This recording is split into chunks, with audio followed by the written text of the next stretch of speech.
Equinox. This one is all-wheel drive, and the V6 model. There are some variations in your rotors, so just make sure you get the right size. If you don't know which one, you can buy both pairs, use the correct one, and return the other. You will need 19mm socket to take the wheel off. You can lift it from the front body, or you can lift it from the side and do each wheel one at a time. Make sure you use jacks. To take your caliper off, you're going to have two 9/16 or I believe 14mm. It'll either be those two for this car, and you'll have two bolts here. Once you take those out, you'll have these sliding pins. You'll want to take these out all the way and grease them. This one already has a bunch of grease down in there, otherwise they'll seize up and your brakes will not work correctly. You'll also want to take off your old pins, clean the underbelly of this caliper bracket, and then put the new ones on. This is how they go. All four of them in the package are the same. To change your rotor, you'll have a 13/16 4 bolts, or 2 bolts that is, one there and one there. These can be hard to break free sometimes, so when you take them off, make sure to clean them good, put some anti-seize on them. Once you have that off, you'll have a Torx bit in here. I don't reinstall those Torx bits because they always end up breaking, and all they do is just keep that on.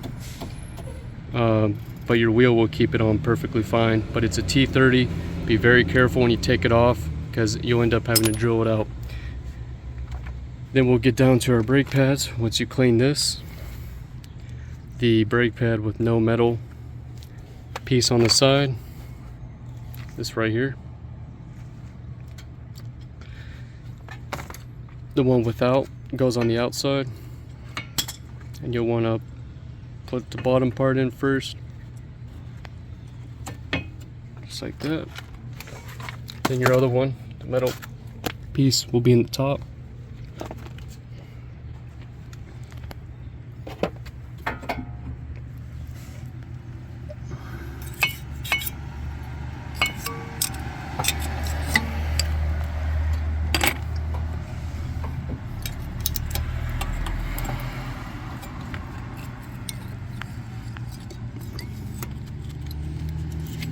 Just like that. And to push your caliper in, you can use a tool, or sometimes you can even push it in by hand. You can use giant pliers. Do not ply over this, but then you can squeeze it. You can use a C-clamp, or you can just leave it on and use a large screwdriver and pry it back in. Make sure you take your the cap off your brake fluid reservoir when you do that. Once it's in all the way and you have your brake pads installed, make sure to press these in all the way. Make sure those are tight. Then you'll want to go ahead and put these pins on.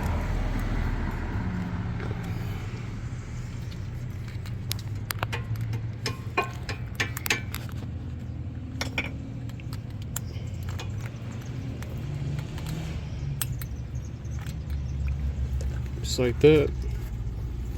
You can see the little hooks in them.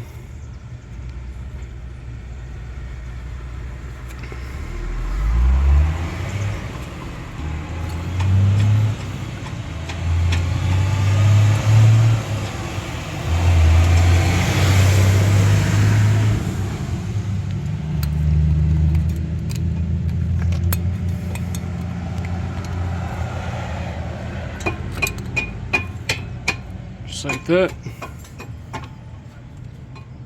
Make sure these can move freely, but be careful, they might pop out with those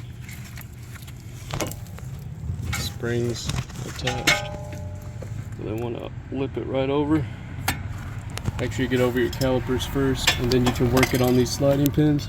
Sometimes your caliper brake pad will fall out sometimes. Then reinstall your bolts, and don't tighten these super tight. Put them at about 20 foot-pounds, 25 foot-pounds. Make sure they're nice and clean so they thread fine. Once you install these two and are tightened, you can go ahead and put your wheel back on. And also when you're putting your new rotor on, make sure to spray brake fluid on and clean it really good on both sides to get that stuff on it, because it'll make your braking not as good. And once you get all this done, you can go ahead and press your brake pedal slowly in the car, and then put your brake fluid cap back on, and you'll be good to go. Make sure this isn't bent in any way, and make sure you torque your lug nuts to about 90 foot-pounds, maybe at 90-95 foot-pounds. Hope this video was helpful.